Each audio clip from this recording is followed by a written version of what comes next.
Assalamualaikum warahmatullahi wabarakatuh.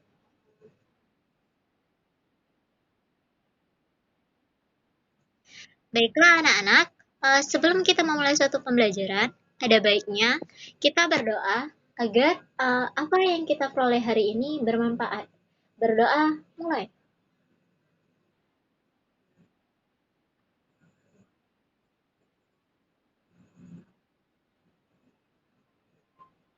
Berdoa selesai. Aku akan menjelaskan tentang dinamika hukum Newton atau yang disini disebut dengan gaya gesek. Nah, kapan terjadinya gaya gesek itu?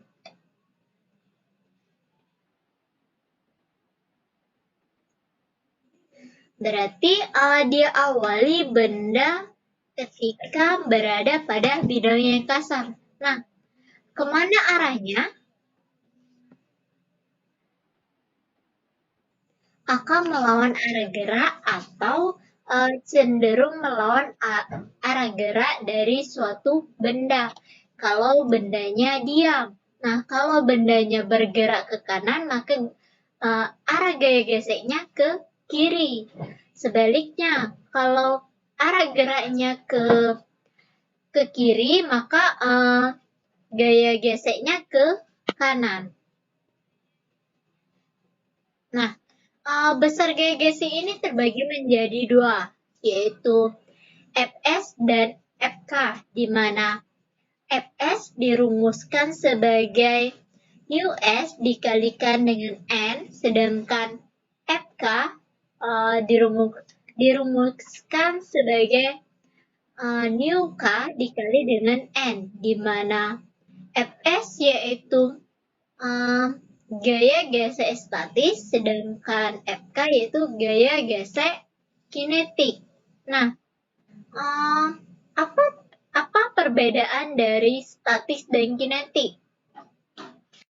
Kalau statis itu gaya maksimum yang terjadi pada benda, sedangkan kinetik yaitu saat benda bergerak. Kalau bendanya sudah bergerak. Nah, kalau bendanya sudah pasti bergerak, maka yang kita pakai adalah gaya kinetik.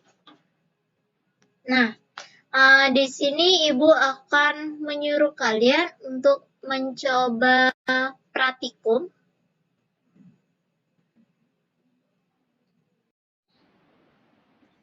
Nah, gaya gesek statis dan kinetik. Pada percobaan ini, tujuannya untuk dapat mengetahui koefisien gaya gesek statis dan kinetik. Yang kedua, dapat memahami konsep koefisien gesekan statis dan kinetik. Yang ketiga, dapat mengetahui percepatan pada benda yang bergerak. Yang keempat, dapat mengetahui konsep hukum Newton. Serta yang kelima, itu dapat mengetahui dan memahami konsep dinamika. Nah, dasar teorinya secara alami gaya yaitu suatu bentuk dorongan atau tarikan pada benda. Nah, bila kita mendorong mobil yang mogok atau troli belanja di supermarket, nah akan mengarah gaya pada benda tersebut.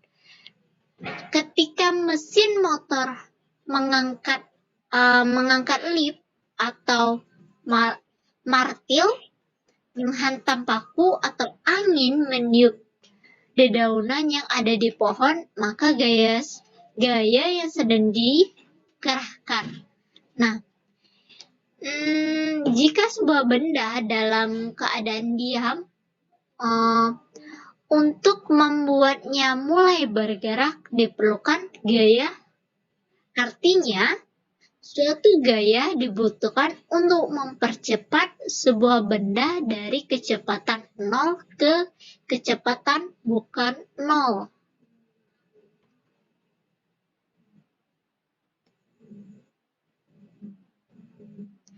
Nah, hubungan antara gaya dan percepatan yang dihasilkan yaitu diketahui oleh Isaac Newton.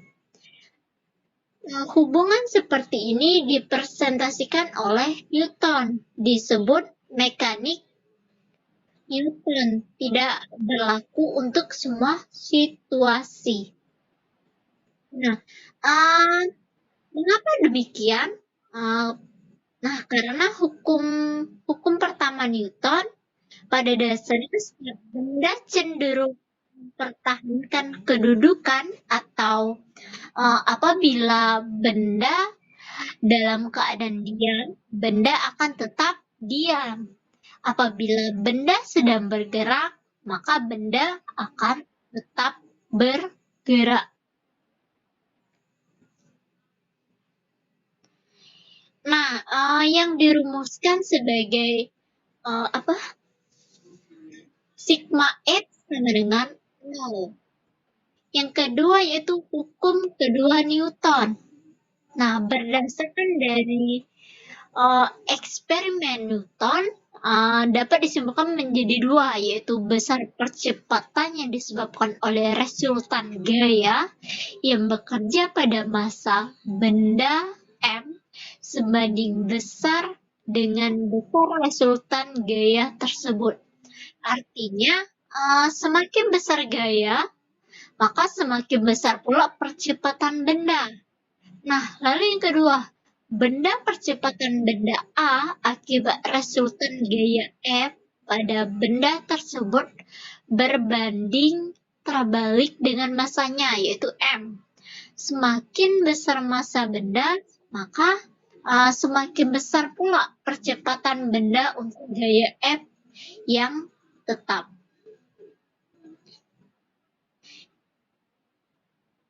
Yang ketiga yaitu hukum ketiga Newton. Nah, misalnya anak menarik ujung tali dengan gaya F. Nah, pada ujung tali tersebut dikaitkan pada dinding. Nah, bekerja pada gaya sebesar F yang diberikan pada dinding. Akibatnya, pada ujung tali bekerja dua gaya yang sama besar dan berlawanan arah yang memberikan resultan 0.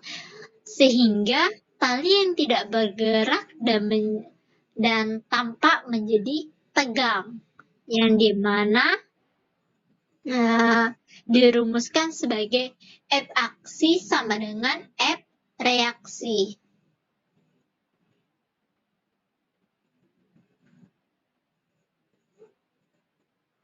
Nah, gaya gesek merupakan salah satu gaya sentuh.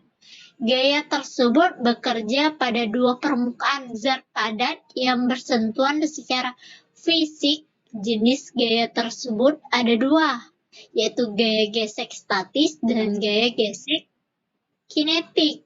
Nah, gaya gesek statis ini cenderung mempertahankan keadaan diam pada benda, sedangkan gaya gesek kinetik cenderung mempertahankan gerak benda.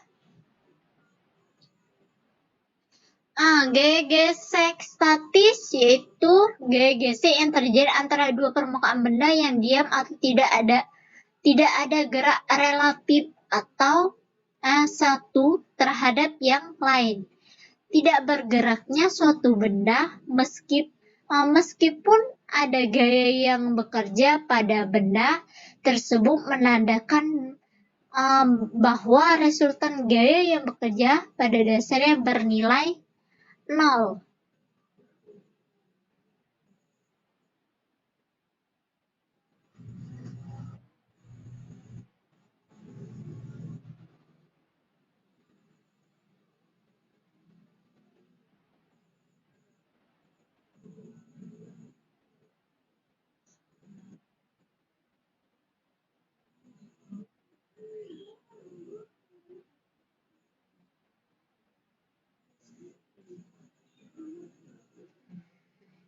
Gaya gesek statis mempunyai nilai yang terletak antara 0 sampai nilai maksimum sebesar HSN, di mana Fs lebih kecil dari HSN.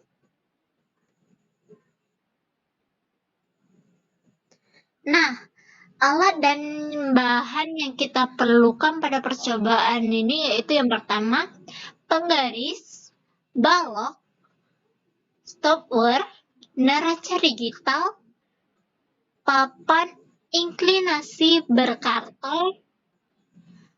Nah, di sini kita rangkai dulu.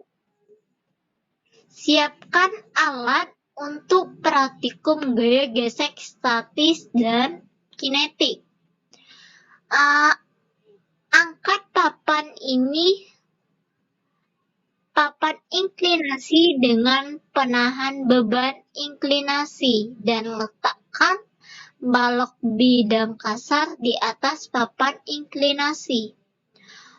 Ukuran jarak vertikal dan horizontal dengan menggunakan penggaris.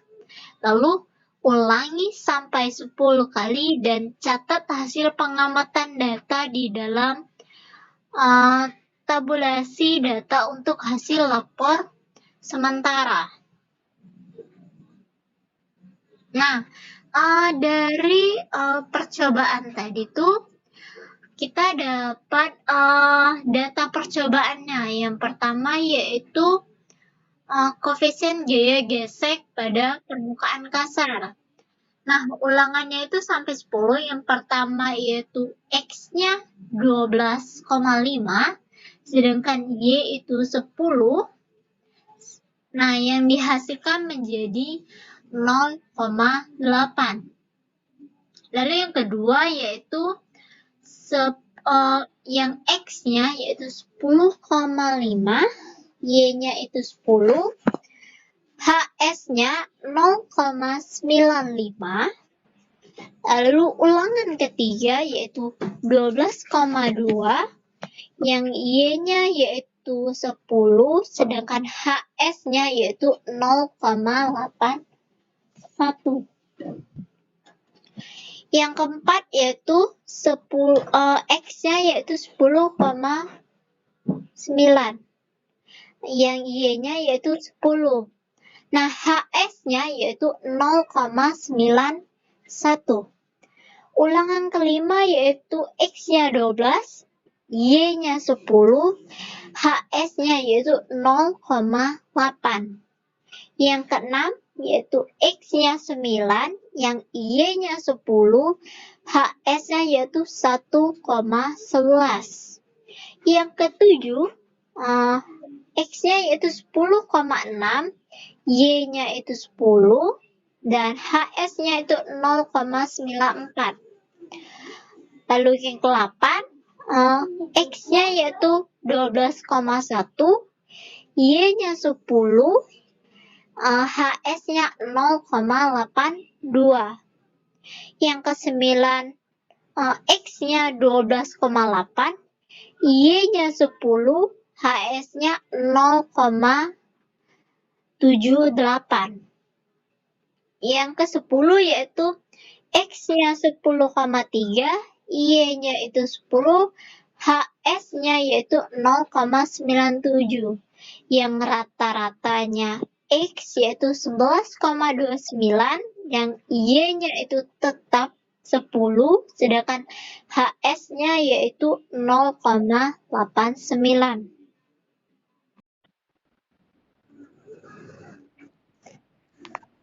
Percobaan kedua yaitu permukaan pada bidang kasar. Pada tabel 1 yaitu jarak tempuhnya yaitu sama, 50 cm semua, lalu waktunya yaitu 1 cm. Nah, yang pertama yaitu X-nya 50, T-nya yaitu 0,75 yang dihasilkan dengan percepatan 1,77. Yang kedua yaitu 50, waktunya yaitu 0,63 dan dihasilkan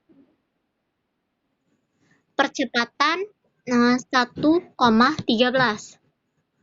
Yang keempat yaitu X-nya itu 50, T-nya itu 0,63, dan percepatannya itu 2,5. Mamam dia.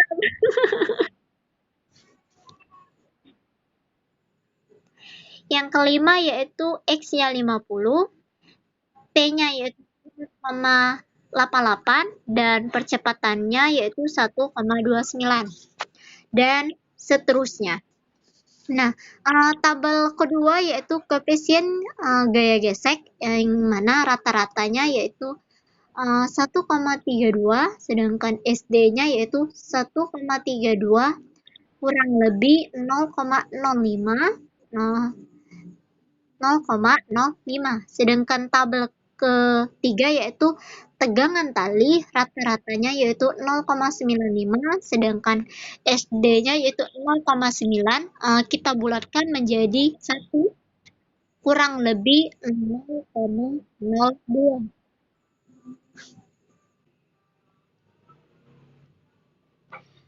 F yaitu pengelolaan data, di mana pada permukaan kasar yaitu diketahui X-nya yaitu 12,5 cm, Y-nya itu 10. Nah, ditanya itu kan tentang HS. Nah, rumus HS yaitu Y dibagi dengan X. Masukkan nilai Y sama X yaitu menjadi 0,8. Lalu yang kedua yaitu X-nya itu 10,5, Y-nya itu 10. Lalu kita masukkan nilainya yaitu 10, kita bagikan dengan 10,5 menjadi 0,95. Yang ketiga yaitu X-nya 12,2, Y-nya itu 10. Lalu kita masukkan rumus Y sama X yaitu 10 dibagi 12,2 yaitu 0,81. Lalu yang keempat yaitu X-nya 10,9, Y-nya itu 10. Lalu kita masukkan nilai Y sama X yaitu 10 per 10,9 hasilnya 0,9. Yang kelima, X-nya itu 12 cm, Y-nya itu 10 cm. Lalu kita masukkan nilai Y sama X yaitu 10 per 12 menjadi 0,83. Dan seterusnya, cara sistem penghitungan pada permukaan kasar ini.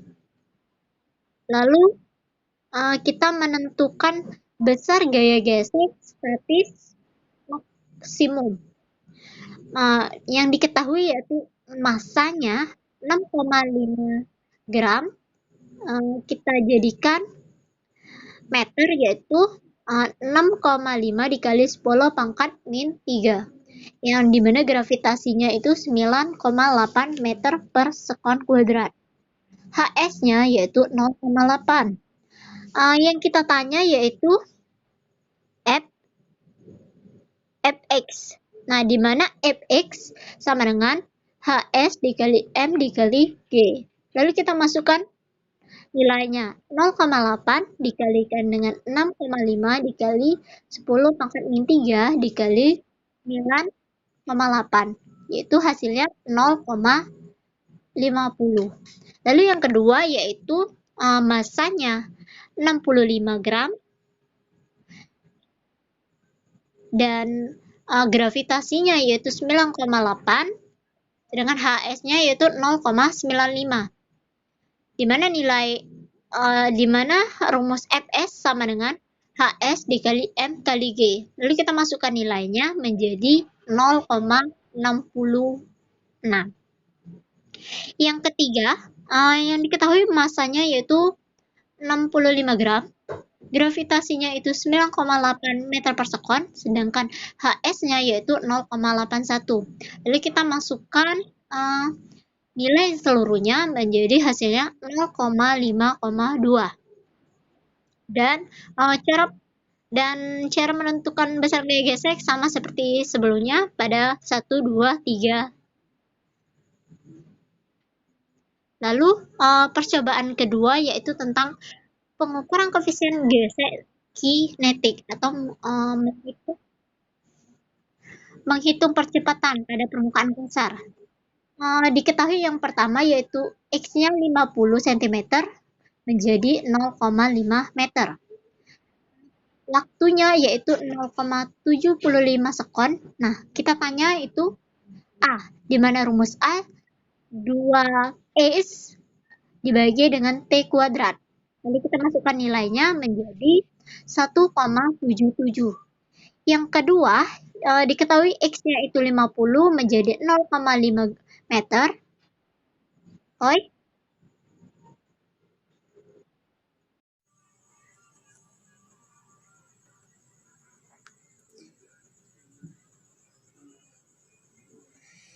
Yang kedua yaitu diketahui X-nya yaitu 50 cm menjadi 0,5 meter. T-nya yaitu 0,63 sekon. Yang ditanya A adalah 2S per T kuadrat. Lalu kita masukkan nilainya yaitu 2,51. Yang ketiga yaitu diketahui X-nya itu 50 sama dengan 0,5 meter. T-nya itu 0,94 sekon. Sedangkan ditanya yaitu A 2S per T kuadrat. Kita masukkan nilainya menjadi 1,13.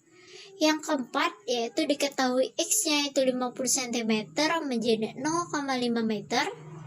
Yang T-nya yaitu 0,63 S. Yang ditanya A yaitu 2T per T kuadrat. Kita masukkan nilainya menjadi 2,51.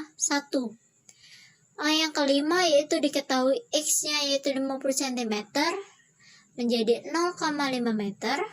Yang T-nya yaitu 0,88 sekon. Ditanya yaitu A, kita masukkan nilainya menjadi 1,29. Dan seterusnya pada sistem perhitungan percepatan ini. Lalu kita menghitung koefisien gaya gesek kinetik. Pada permukaan kasar yaitu diketahui M1-nya yaitu 65 gram, M2-nya 120 gram, gravitasinya yaitu 9,8 meter per sekon kuadrat, A-nya yaitu 1,77. Yang kita cari yaitu HK-nya, di mana HK sama dengan M2 per M1 dikurang A per G dikali dengan M2 M1 plus M2 dibagi dengan M1. Kita masukkan nilainya menjadi 1,32. Yang kedua yaitu massa awalnya yaitu 65 gram, massa kedua yaitu 120 gram, dan gravitasi adalah 9,8 meter per sekon kuadrat.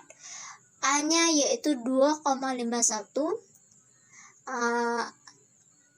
Yang ditanya yaitu HK, di mana M2 dibagi M1 dikurang A per gravitasi dikali M1 ditambah M2 dibagi dengan M1.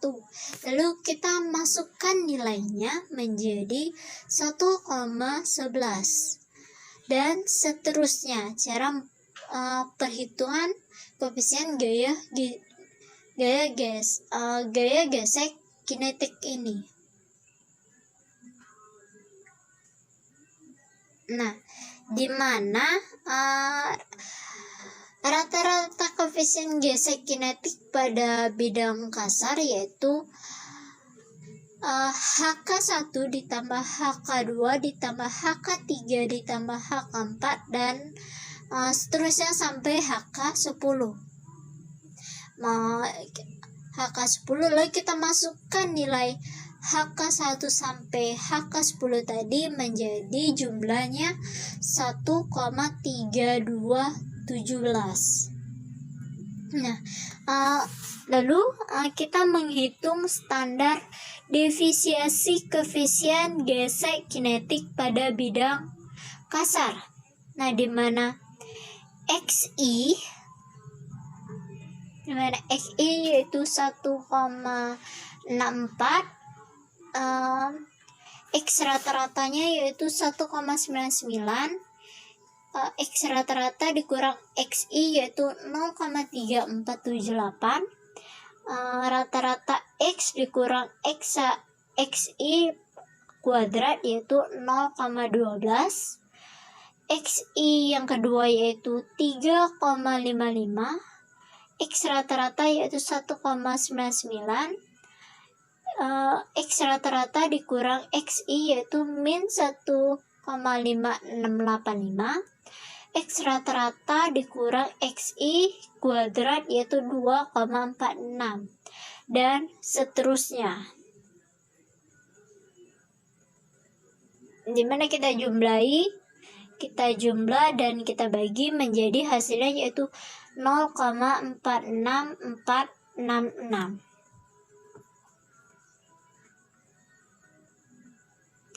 Nah, menghitung tegangan tali koefisien gaya gesek kinetik pada bidang kasar. Yang pertama yaitu diketahui massa 1 65 gram, M2 120 gram, gravitasinya yaitu 9,8 meter per sekon kuadrat, HK-nya yaitu 1,3298. Yang ditanya yaitu tegangan tali. T di mana M1 ditambah M2 dikali G dikali HK plus 1 dibagi dengan M1 plus M2, lalu kita masukkan nilainya menjadi 0,9626 Newton.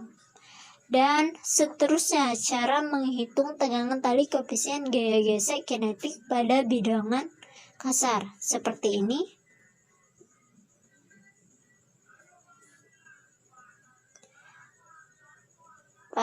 Sampai percobaan ke-10.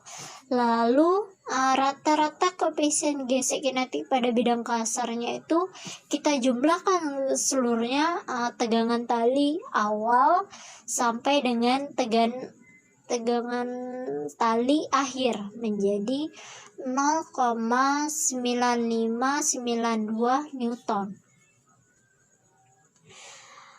Menghitung standar defisiensi tegangan tali koefisien gesek kinetik pada bidang kasar, di mana pada data pertama yaitu XI-nya yaitu 0,9626, X rata-rata itu 0,9592, X rata-rata dikurang dengan XI yaitu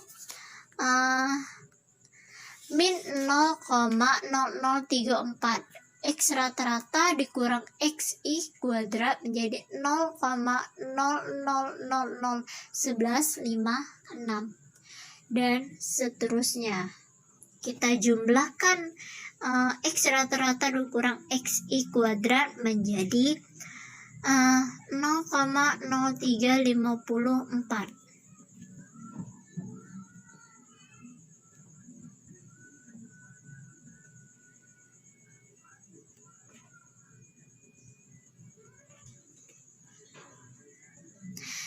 Menentukan besar gaya gesek kinetik maksimum.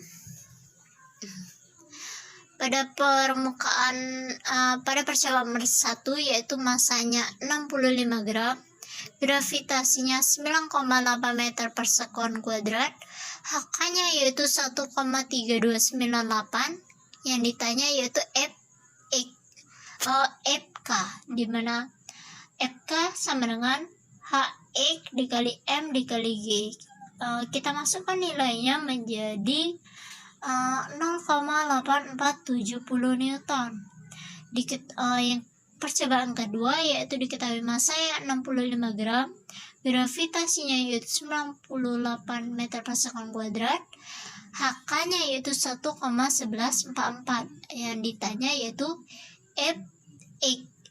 FK.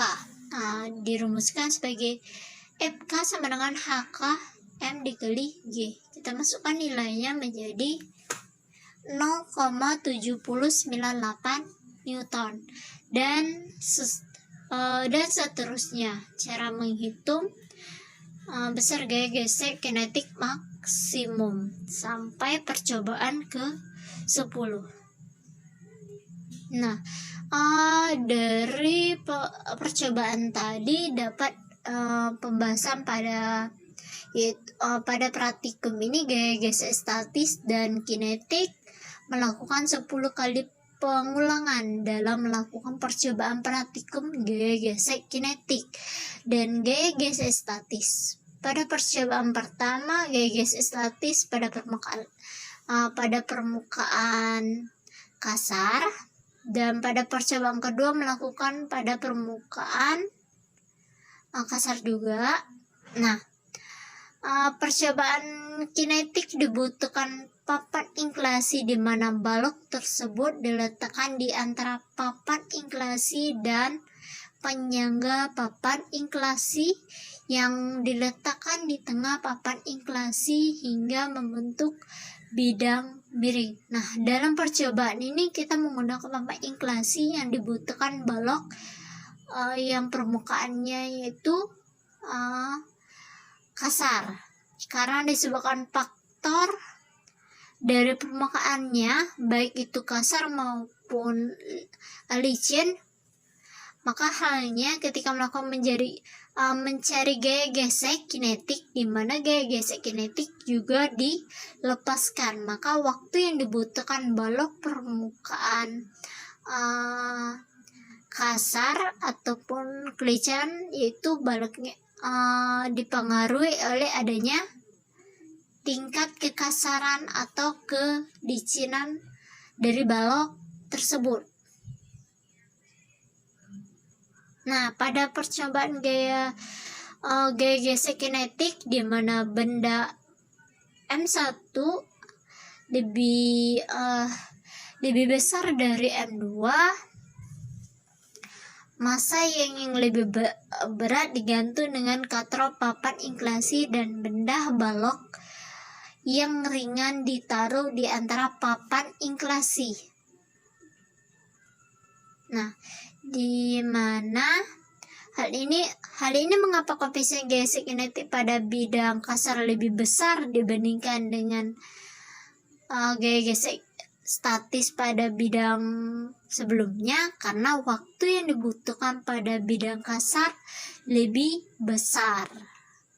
Nah, dalam percobaan ini menentukan beberapa konsep dari aplikasi hukum Newton seperti pada percobaan gaya gesek statis benda di antara papan inklasi sebelum digesekkan oleh papan penyangga. Karena ketika benda itu diam maka kecepatannya juga 0 alias tetap. Tetapi ketika penyangga inklasi itu digerakkan maka akan timbul konsep hukum Newton yang kedua.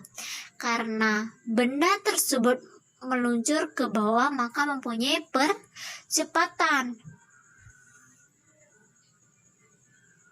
Nah,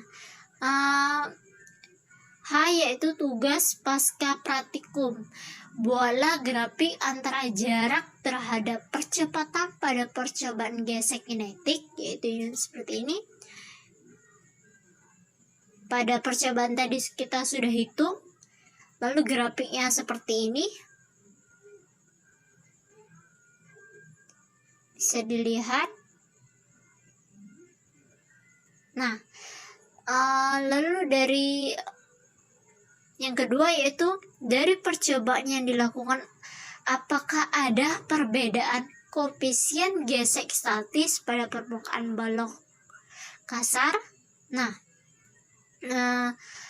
pada percobaan ini sudah memperoleh gaya gesek statis senilai 0,8955. Nah,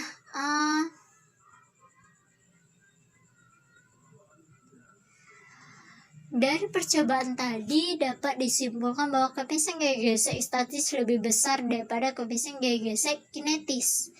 Gaya gesek terjadi ketika antara dua buah benda pada permukaan yang saling bersentuhan pada benda tersebut. Ketika benda mempunyai massa yang lebih besar, maka gaya geseknya semakin besar. Saat benda mempunyai massa yang lebih kecil, maka gaya geseknya semakin kecil. Permukaan yang terdapat pada benda yang kasar akan menimbulkan gaya gesek semakin tinggi daripada dengan gaya gesek pada permukaan licin. Nah, pada gaya gesek statis mengalami hukum Newton yang pertama dan yang kedua. Pada gaya gesek kinetik mengalami hukum Newton yang ketiga.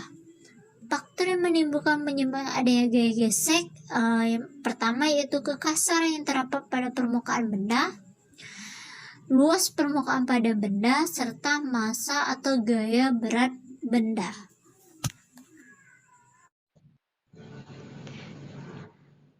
Baiklah, itu tadi percobaan praktikum kita pada gaya gesek statis dan gaya gesek kinetik. Nah, sebelum Ibu menutup, Ibu meminta maaf apabila ada salah kata dalam penyampaian Ibu. Ibu akhiri dengan hamdalah. Alhamdulillahirabbil alamin.